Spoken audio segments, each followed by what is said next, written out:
Jail में हम लोग थे तो शुरुआत में तो गए तो हम लोग का मन नहीं लग रहा था। बड़े बड़े अपराधी बिहार के हो, भारत भर के भी जो है थे, एनआईए वाले थे, आतंकवादी बहुत सारे थे। को आप लीड कर रहे हैं, इसके लिए आप पे टारगेट किया जा रहा है। यहाँ पे ऐसे पुलिस वाले हैं जो टारगेट कर रहे हैं।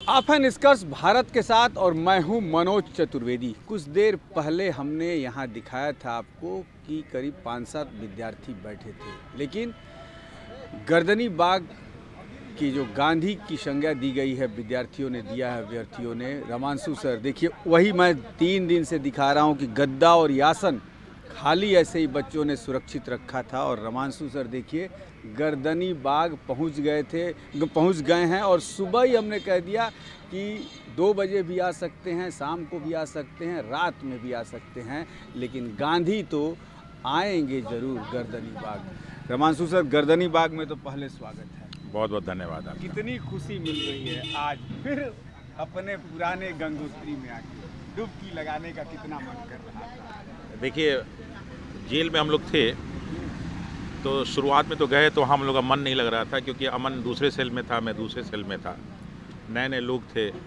बहुत सारे नियम कानून। और जेल में आप लोग जानते ही हैं कैसे लोग रहते हैं, वो भी बेऊर जेल में। दुनिया के जितने बड़े बड़े अपराधी बिहार के हो, भारत भर के भी जो है थे, एनआईए वाले थे, आतंकवादी बहुत सारे थे, माओवादी थे, वहाँ पे सभी प्रकार की जितने हो सकते हैं सब थे। तो इसलिए सारे के सारे ये लोग थे। लेकिन एक शिक्षक के रूप में मेरे ख्याल से बड़ी इज्जत मिली होगी आपको, भले वो जो भी हों, लेकिन शिक्षक जब वहाँ पहुँचते हैं और वो भी समाज और बच्चों की लड़ाई लड़ने के लिए जाते हैं, तो इज्जत तो खूब मिली होगी। दरअसल क्या हुआ कि जब मैं गया तो मुझे वहाँ के बारे में मालूम कुछ नहीं था, और चूँकि हम लोग की एंट्री जो है रात को ही थी, लगभग 9 बजे के करीब, क्योंकि प्रशासन जितना कठोरता कर सकता था हम लोग के साथ, वो सारी की सारी चीज़ें हुई। मुझे लगता है कि न्याय व्यवस्था में थोड़ा सुधार करना चाहिए। अपराध के आधार पे बंदियों के साथ व्यवहार होना चाहिए। हम लोग के साथ जो भी व्यवहार हो रहा था बहुत सकारात्मक नहीं था।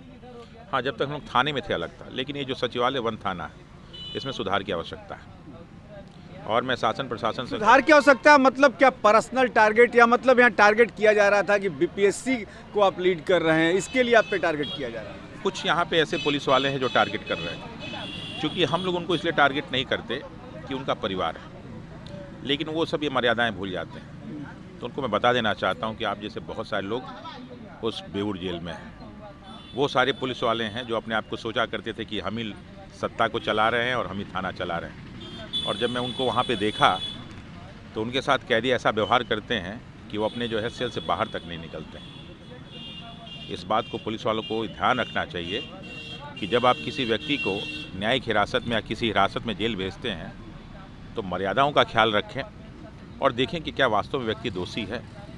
अपने ईगो पे लेकर किसी को ना भेजें, वरना ये बेऊर जेल ऐसा जेल है, इसका रिकॉर्ड बड़ा ख़राब है कि सारे अंदर हो के आए, और जो भी इस तरह का काम करता है तो बेऊर उसको माफ़ नहीं करता है। अच्छा रमांशु सर, कहा जाता है कि वहाँ जब जेल आप गए तो एक शिक्षक के नाते हर कदम पे पैसा चलता है, क्या है ये? कैदी चलाते हैं जेलर?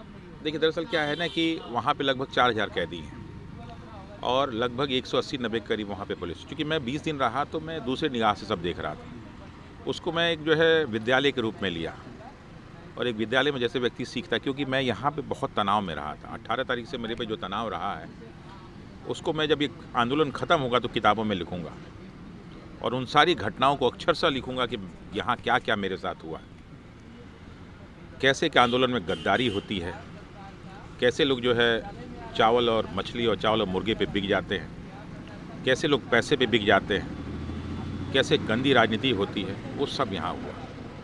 और इस आंदोलन को हर तरह से तोड़ने का प्रयास किया।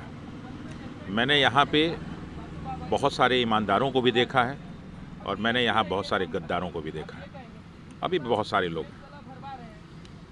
मैं इतना सक्षम हूँ कि सबसे अकेले निपट सकता हूँ, बिल्कुल, लेकिन मैं यहाँ गुरु की भूमिका में, मैं एक सिद्धांत की लड़ाई लड़ रहा हूँ, मैं एक सत्याग्रह यहाँ कर रहा हूँ, और ऐसे में मुझे बहुत सारी लड़ाइयाँ लड़नी। और चूँकि मुझे बच्चों के सामने एक आदर्श प्रस्तुत करना है, और जो आदर्श प्रस्तुत करना है वो बच्चों के साथ ही करना है, तो इसलिए जो भी बच्चों को लोग बेवकूफ़ अब नहीं बना सकते, क्योंकि अब रमांशु सर कुछ लोगों ने कहा है ना इसको कि ये जो है सत्याग्रह 2.0 है, तो बिल्कुल ये सत्याग्रह 2.0 है। एक सत्याग्रह जो 1.0 था वो मेरे जेल जाने से पहले का था, और एक सत्याग्रह है 2.0 जो मेरे जेल जाने के बाद का है।